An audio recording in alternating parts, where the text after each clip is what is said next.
that area-based direct subsidy with. And what we are saying is that in our new schemes, we won't just base it on what's called income foregone, as the EU did, which basically says to farmers, if you do a good turn for the environment, we'll compensate you for your loss, but no more than that.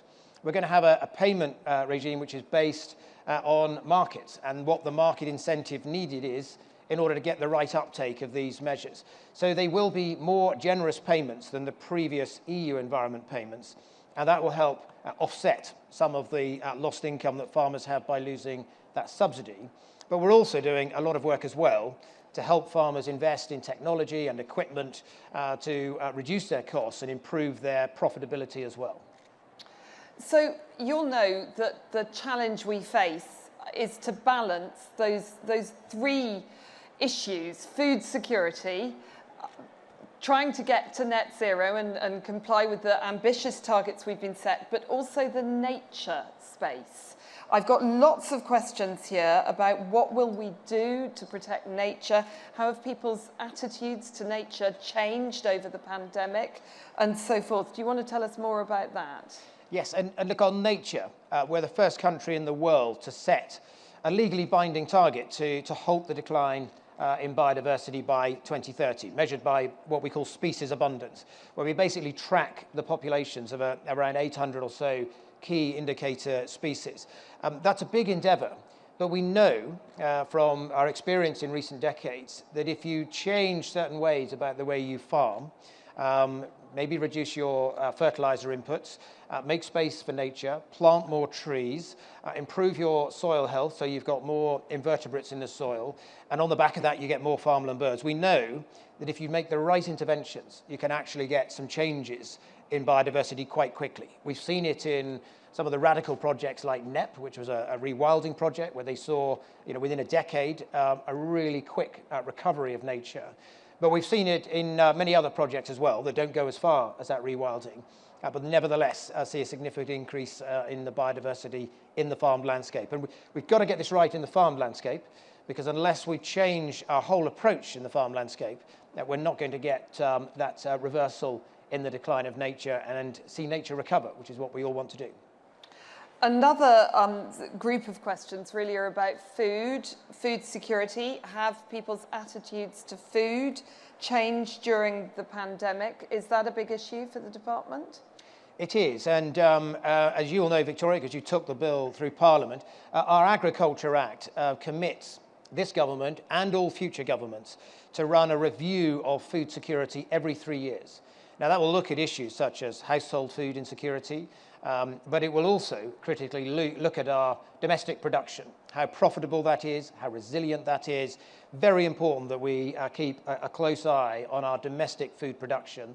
Food is our single largest manufacturing industry in this country, way bigger than automotive. Very few people realize that, but our food industry is one of our most successful industries. But it's very important that we keep it so, and very important that we maintain that domestic production. Because one of the things we've learnt during the pandemic, there was a moment when there were real fears that the world might turn in on itself and that we might have seen export bans on medicines, but also on other things, and certain food commodities that might have been in short supply. And that underlined the fact that you get food security partly through open markets around the world, and as Conservatives we always promote open markets, but also by making sure you've got a healthy, vibrant, profitable domestic food industry too.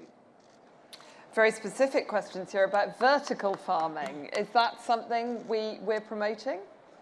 Well, look, before I went into politics, as many of you know, I was in agriculture, and one of the things I used to run in those days was a two-acre heated glasshouse unit where we did strawberries. And people talk a lot about vertical farming. What I think there's great scope for is a new generation of glasshouse production in this country. There's some great projects that are co-located with industrial activities, industrial factories, where they can make use of surplus carbon dioxide and surplus heat to provide the heat needed to grow tomatoes, cucumbers, strawberries, all sorts of other crops. And it's a really, I think, exciting opportunity to get that sustainable intensification with that new generation of glasshouses. Some call it vertical farming. Call it what you will. It is about producing more of our food in a sustainable way and importing less from some of the countries we currently rely on. Yeah, I get very excited about horticulture as well, as you know, coming from a plum farming background. So that's something we talk about a lot, isn't it? Interesting questions here, really about access. And that's something I hear more and more from farmers. We've noticed during the pandemic that people really have started to value their time outside, their time spent in nature, both physically and mentally. We know we benefit from that.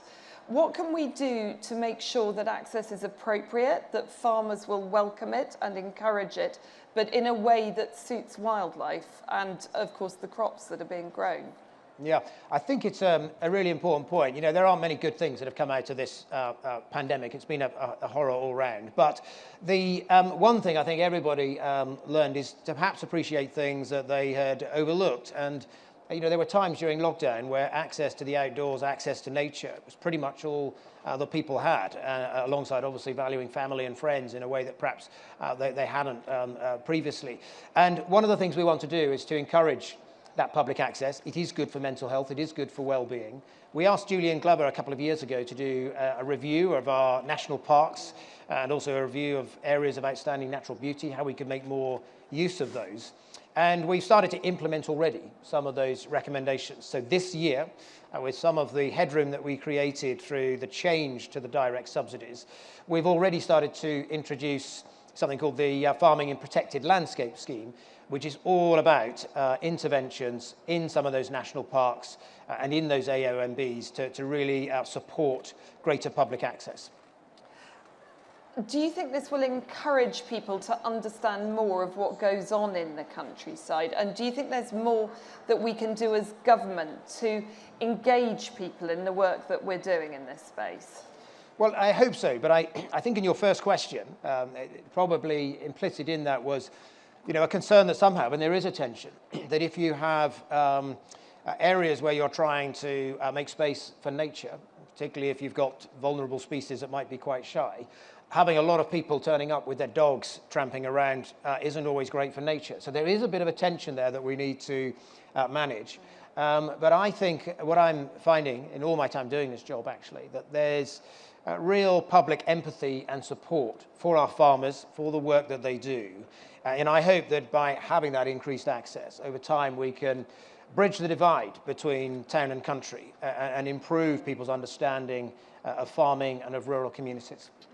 Takes us on to a difficult subject, which is encouraging new entrants to our profession.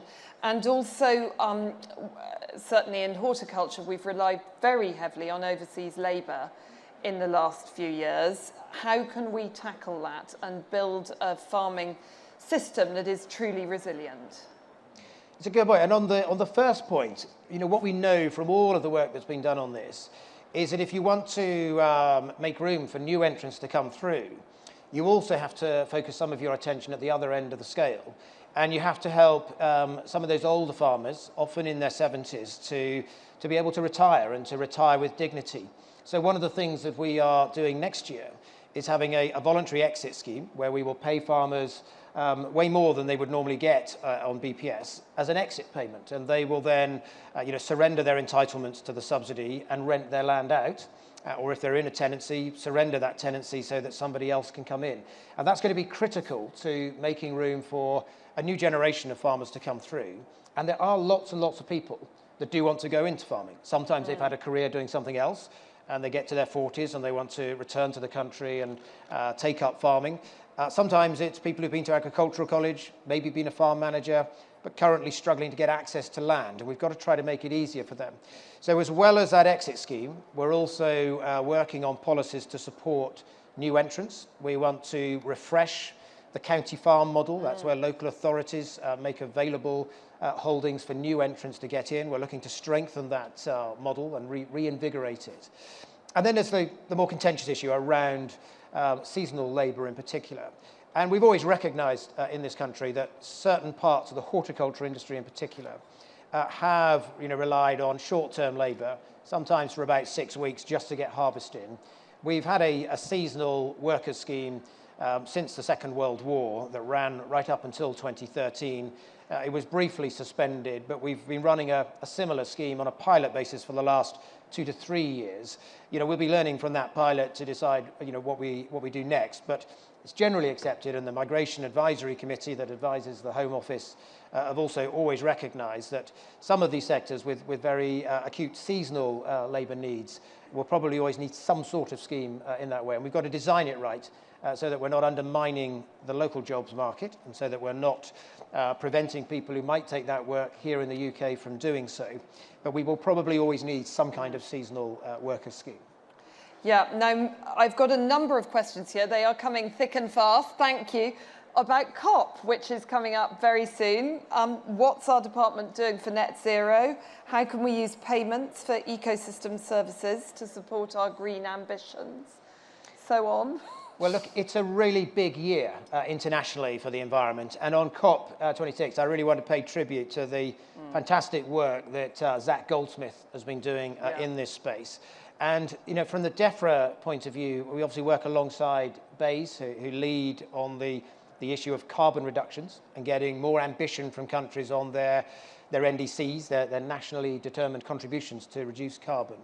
But in DEFRA, one of the things we're really keen to promote is nature-based solutions. We think that nature and protecting our rainforests and other key habitats could provide up to about a third of the solution to the challenges we face on climate change.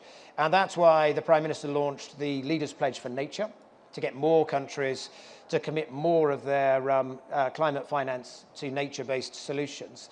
And one of the really exciting things we're working on for COP26 is a way of mobilising more private finance, institutional private finance, to actually protect and enhance some of these really precious rainforest habitats, not just places like the Amazon, but also the Congo Basin, which is often forgotten in this, but where there's a huge natural resource there that we should be protecting. And it requires developed countries like the UK and others to make available that finance to support some of these projects. Because if all we do is reduce our carbon emissions, but then still see rampant deforestation, we won't deal with the challenge of climate change. We've got to try and halt that deforestation and reverse that decline of our natural habitats. And I must say, I'm getting in my role a lot of feedback from other agriculture ministers around the world about their excitement about our future farming policies. Is this something you've noticed? Are they excited by the concept of public money for public goods? Yes, and I think they're all sort of watching how we get on. So with this freedom, a bit of an experiment. With this freedom I talked about, comes a big responsibility on us to get it right and to tread with care and to always question whether we're doing the right thing when we bring forward policies. But on net zero, it's a big role for agriculture to play. A lot of that will be through some land use change. So it is the case that we will need some land that's currently more marginal and farmed, probably to be planted up with woodland. We've got really high ambitions of 30,000 hectares for the UK by the end of this Parliament each year, and that's a really big commitment that we need to achieve. But there's also a lot of opportunity on the technology side. Some really interesting technologies with feed additives to reduce methane emissions by the livestock sectors. Some of those could reduce methane by up to a third, but also some other technologies that might reduce our use of fertilizers. Because in agriculture, people talk in shorthand about carbon emissions, but it's actually the greenhouse gases in agriculture are principally nitrous oxides from fertilizers and methane, and those are the things that we need to target. I've got a good one here. What's the single biggest Brexit opportunity for DEFRA? Well, I think the greatest opportunity we have is in that reshaping of agriculture policy. Yeah. We've got now complete freedom to do what we want, to pursue our twin objectives of a vibrant, profitable, successful agriculture sector, but also those big ambitions that we've got for nature as well. We will never deliver for nature and our environment unless we get a step change right across our farmed landscape. And we've got a once-in-a-generation opportunity to do it now. I spent years sat around the EU table haggling and arguing about what we could or couldn't do. We can now do it, and we've got to do it right. I think that's a good note on which to end. Thank you, George. Thank you.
Thanks so much. Thank you.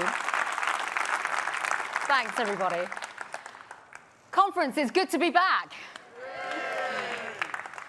Meeting old friends and coming together as a Conservative family to reinforce our common values. These have been tough times for our country. But despite the unprecedented challenges we have faced, this government has remained grounded and guided by our Conservative values and the good sense of the British people. It has brought the very best of us out as a nation, from the carers to the volunteers, the scientists to the doctors and nurses, and to the brave men and women of our police and our fire services who have risen to the challenges presented to us by COVID with great professionalism and commitment. But our thanks to them go out from this hall today.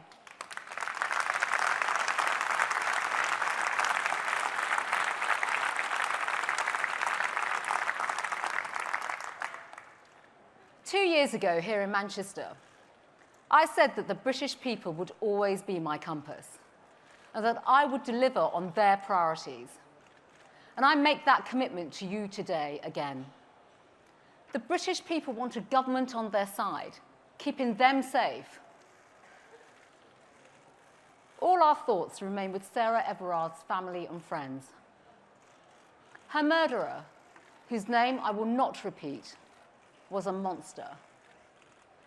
His explicit intention was to instill fear and terror into women and girls. I say this as Home Secretary, but also as a woman, that such unconscionable crimes and acts of violence against women and girls have no place in our society.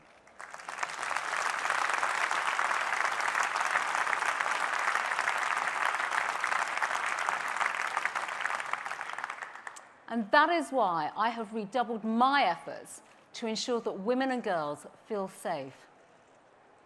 Since I became Home Secretary, cross-government funding to tackle these abhorrent crimes has trebled in relation to any other two-year period. The Police, Crime, Sentencing and Courts Bill extends whole life orders to child murderers, and ends automatic halfway release for serious sexual and violent offenders. And nearly a year ago, I launched the first ever survey of women and girls on tackling the crimes that disproportionately affect them. In the wake of Sarah's tragic murder, I reopened that survey. 180,000 women and girls were brave enough to share some of their stories with me, some for the first time.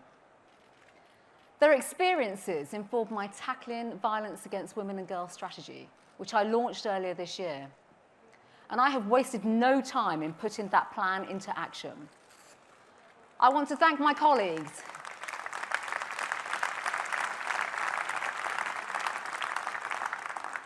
I want to thank my colleagues and thank Nimco Ali, who is here with us today, for her pioneering work on tackling these abhorrent crimes. And this month, our country's first ever dedicated national police officer for reducing and preventing crimes against women and girls will get to work, providing national direction to the police. Deputy Chief Constable Maggie Blythe, accountable to you through me. This government will always back the brave men and women of our police. And it is because of the strong relationship with the police that I can ask those difficult questions and also support them to do better. Recent tragic events have exposed unimaginable failures in policing. It is abhorrent that a serving police officer was able to abuse his position of power, authority, and trust to commit such a horrific crime.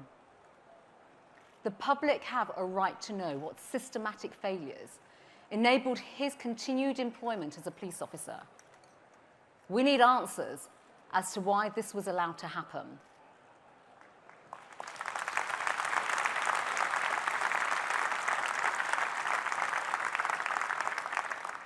I can confirm today that there will be an inquiry to give the independent oversight needed to ensure that something like this can never happen again.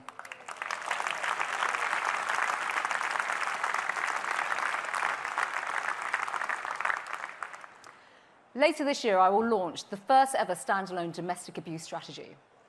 I'm undertaking a review of the police management of registered sex offenders to stop paedophiles and rapists, including members of grooming gangs, from returning to the very communities that they tore apart.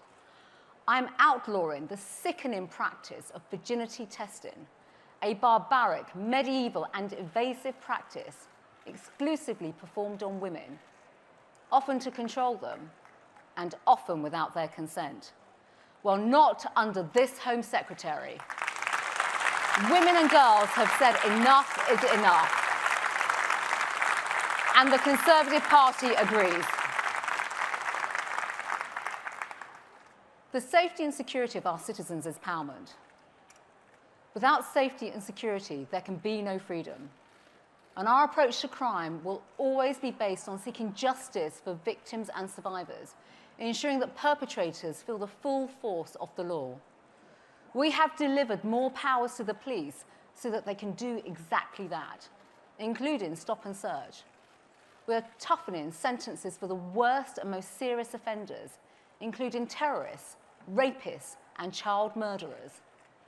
We are nearly halfway through to recruiting 20,000 additional police officers.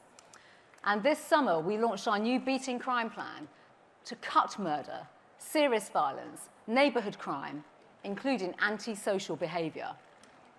Under my watch, we have seen some of the biggest law enforcement raids in our country's history, with our crackdown on county lines drug gangs resulting in over 1,000 county lines shut down, millions of pounds of cash seized, and over 6,000 criminals arrested.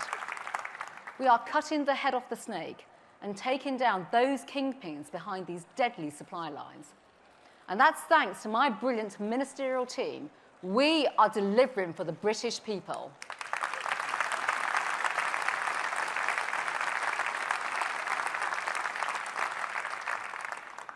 Drug abuse and addiction ruins communities. It devastates lives and tears families apart. Drugs are also responsible for the crimes that I am committed to cutting. Today, I am announcing the expansion of drug testing on arrest across all 43 police forces in England and Wales.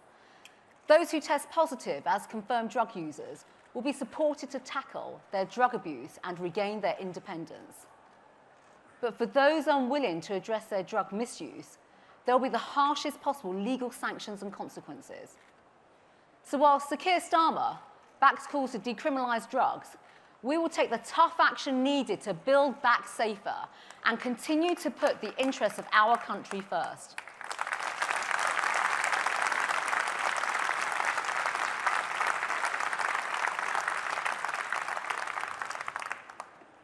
Our values embody service before self. And this can be neatly defined by the Hindu word seva, which can mean service, commitment, and dedication to others.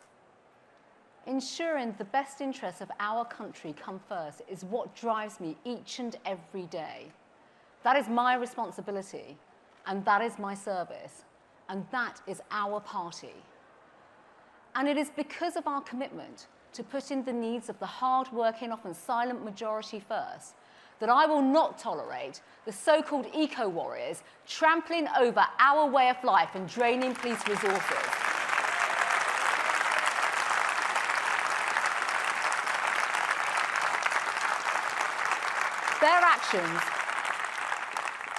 Their actions over recent weeks have amounted to some of the most self-defeating environmental protests that this country has ever seen.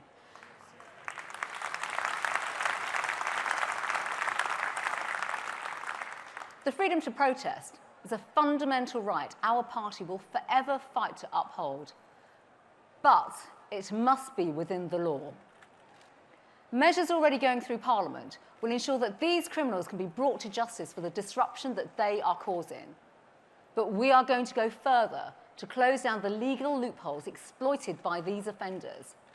So today I can announce that we will also increase the maximum penalties for disrupting a motorway, criminalise interference with key infrastructure such as roads, railways, and our free press, and give the police and the courts new powers to deliver so that they can deal with the small minority of offenders intent on travelling around the country, causing disruption and misery to our communities.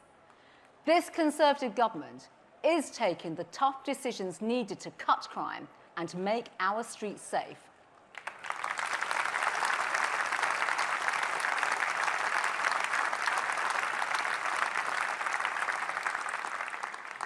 And that's not all. We have finally ended free movement.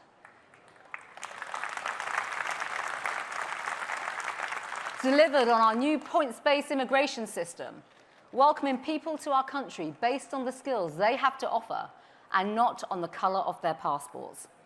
Our new routes are attracting the best and the brightest talent from around the world, welcoming brilliant scientists, the finest academics, and leading people in their fields, all helping to drive our economy forwards as we build back better from the pandemic. And at long last, the British immigration system is under the control of the British government.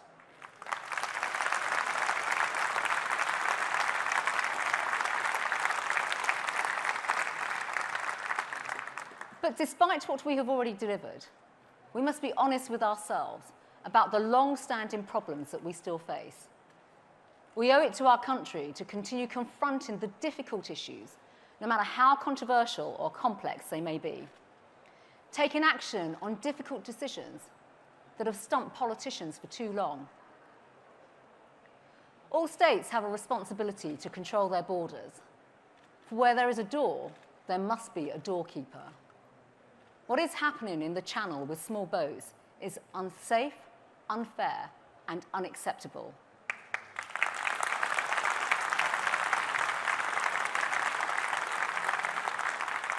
From the vast camps outside Calais, mainly of male economic migrants, to the shocking images of people crammed into flimsy boats crossing the Channel, exploited by people smugglers, vile criminals characterized by ruthlessness and greed, who even threaten to drown small children just to line their pockets. This cannot continue, which is why we are going after the criminals behind this perilous trade in people smuggling.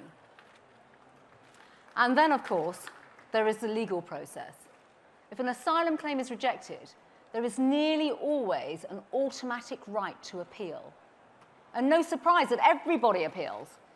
Even if the decision is to refuse asylum is upheld, there can be yet another appeal, right up until the possibility of further appeals at the Supreme Court and the Court of Appeal.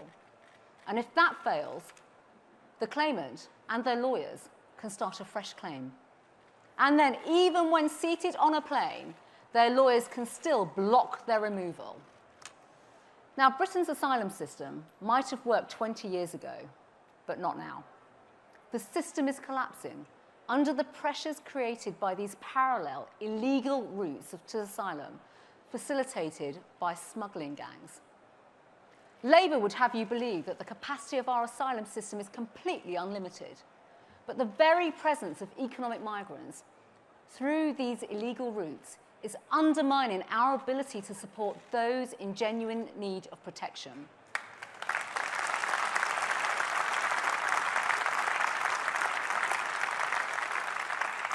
To that, I say no. Our system must uphold our reputation as a country where criminality is not rewarded, but where playing by the rules is.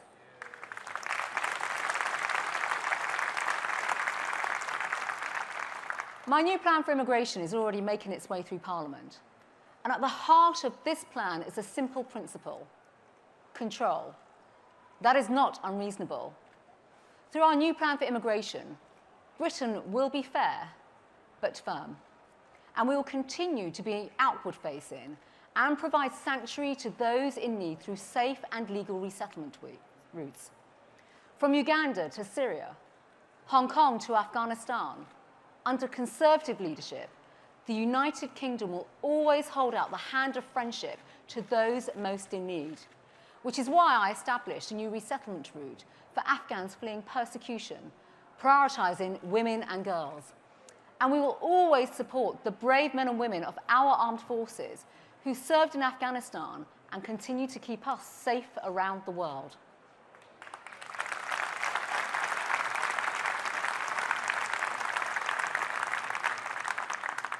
We are smashing the economic model of the people smugglers so that they can no longer profit from human misery. The current maximum penalty for entering the country illegally is 6 months. We're increasing that to 4 years. Under current maximum sentence for people smugglers right now is 14 years.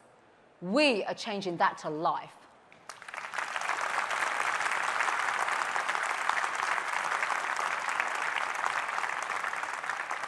In standing by the world's most vulnerable, we will prioritise those who play by our rules over those who seek to take our country for a ride.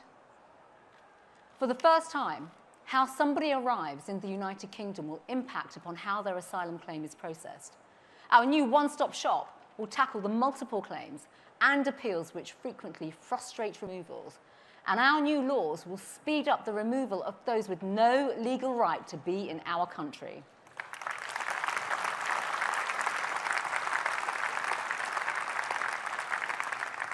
Now, I know from the briefings that I receive from our intelligence and security agencies that there are people who attempt to come into our country to do us harm, plotting to strike at our very way of life. And I shall continue to fight with every ounce of my breath and my being to uphold the safety and the security of our nation. And with all of this, we will continue to pursue joint solutions to joint problems. France is a safe country, not one riven by war or conflict. There is no reason why any asylum seeker should come to the United Kingdom directly from France.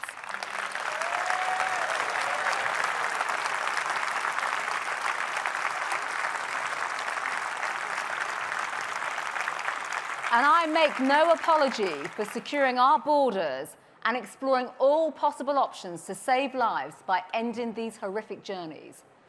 Which is why, right from the start, Boris and I have worked intensively with every institution with a responsibility to protect our borders: Border Force, the police, the National Crime Agency, maritime experts, and yes, the military, to deliver operational solutions, including new sea tactics, which we are working to implement to turn back the boats.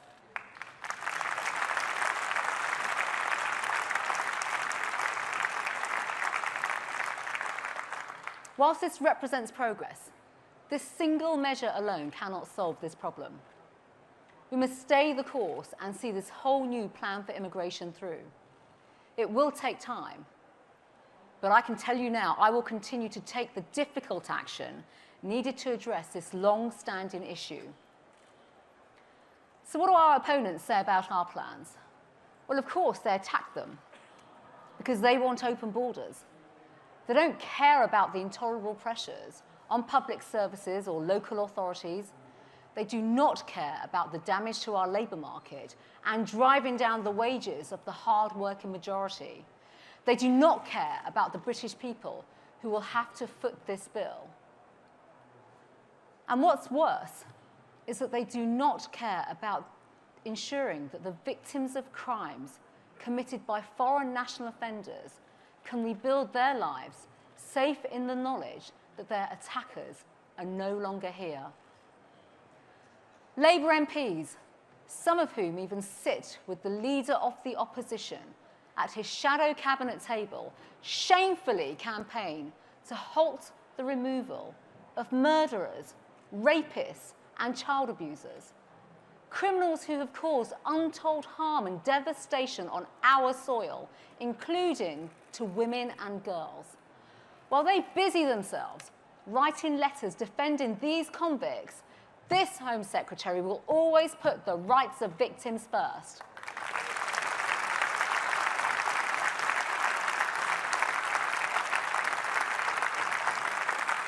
And with that, we have removed nearly 8,500 foreign national offenders from our country.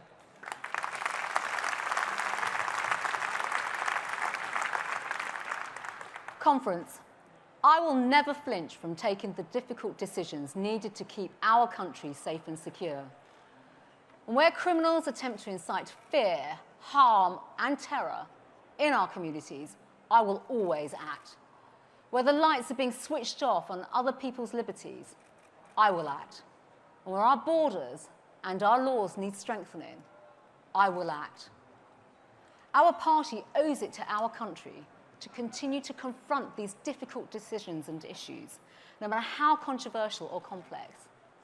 And there will, of course, be new challenges and new tests, and we will meet them, strengthened by our belief in our country. That is my promise to you, and that is my service to the people of Britain. Thank you.